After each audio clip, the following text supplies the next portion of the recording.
영혼의 등불 하나님의 감찰.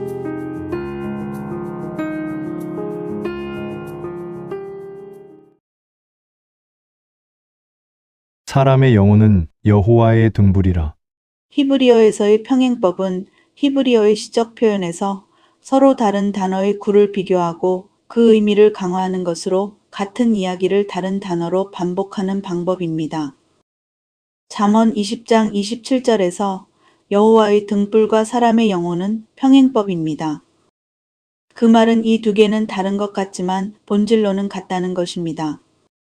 히브리어의 시적 표현은 시편, 잠언, 전도서 등과 함께 선지서에서 선지자들의 표현에서도 시적 표현의 평행법이 많이 나옵니다.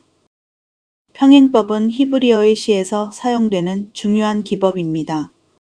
서로 다른 의미의 단어이지만 서로 같은 의미를 보완하고 강화하는 것입니다.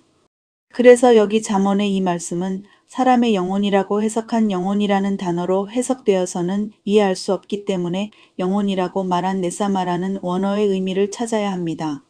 생기를 그 코에 불어넣으시니 사람이 생명이 되니라. 생기라고 해석한 히브리어 원어는 니슈마트카임으로 생명의 숨이라고 말하는데 이것은 마치 하나님께서 사람의 코에 당신의 생명의 숨을 불어넣어서 흙덩이에 살아있는 목숨을 주셨다고 창세기 2장에서 말하고 있습니다.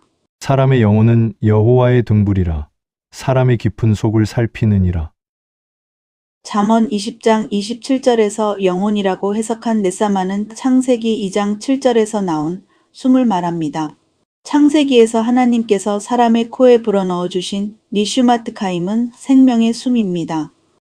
이 영혼이라는 말은 사실 나삼이라는 호흡하다, 숨쉬다는 동사에서 유래한 단어입니다.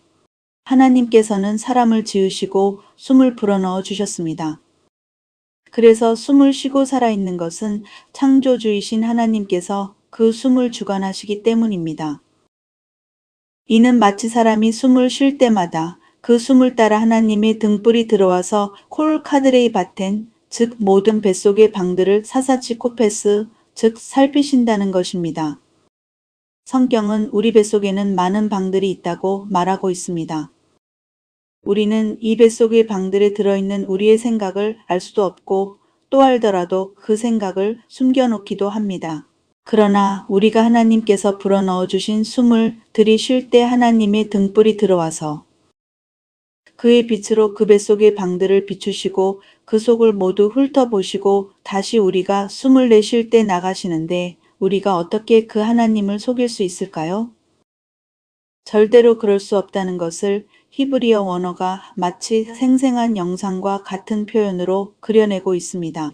사람의 숨은 여호와의 등불과 평행법으로 같은 본질적인 의미가 있다는 것입니다. 창세기의 숨 네사마는 사람의 생명의 기원이 하나님께 있다는 것입니다.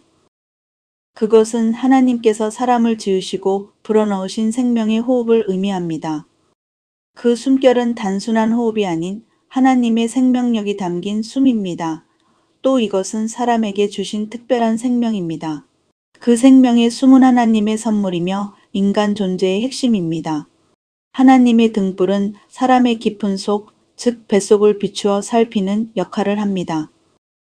하나님께서는 사람이 살아있는 동안 호흡할 때마다 감찰하십니다.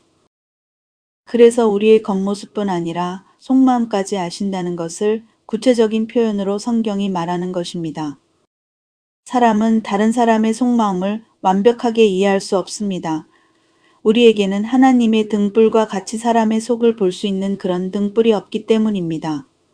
더군다나 자신조차도 자신이 마음을 속일 수 있다는 것이 사실입니다. 우리의 깊은 곳까지 아시는 분은 오직 하나님이심을 이해하여야 진정 하나님을 찾고 의지합니다. 우리가 말로 하나님이 우리를 아신다고 하지만 잠언에서는 더 명확히 어떻게 아시는 것인지를 설명해 주고 있습니다. 하나님의 전지하심에는 이렇게 우리의 깊은 것을 아시고 모든 것을 하신다는 것이 포함됩니다. 또 우리가 숨을 쉬는 동안 끊임없이 우리를 살피십니다. 그래서 하나님의 시선을 피할 수 있는 곳은 없다는 것입니다. 한결같지 않은 저울추는 여호와께서 미워하시는 것이요 속이는 저울은 좋지 못한 것이라. 사람의 걸음은 여호와로 말미암나니 사람이 어찌 자기의 길을 알 수 있으랴. 함부로 이 물건은 거룩하다 하여 서원하고 그 후에 살피면 그것이 그 사람에게는 덫이 되느니라. 지혜로운 왕은 악인들을 키질하며 타작하는 바퀴를 그들 위에 굴리느니라. 잠언 20장 27절 위의 구절에서는 속이는 자에 대해서 말하고 있습니다. 지혜로운 왕이신 주님께서는 악인을 심판하시고 속임당하지 않으시는 하나님이심을 말하고 있습니다. 그래서 사람은 자신과 또 다른 사람을 속일 수는 있어도 하나님을 속일 수는 없습니다. 하나님 앞에서와 같이 모든 사람 앞에서 그리고 자신에게 항상 진실해야 합니다. 우리가 만약 진실하지 못한 때가 있었더라도 거짓을 떠나서 바로 잡는 길이 항상 열려 있다는 것이 또 하나님의 은혜입니다.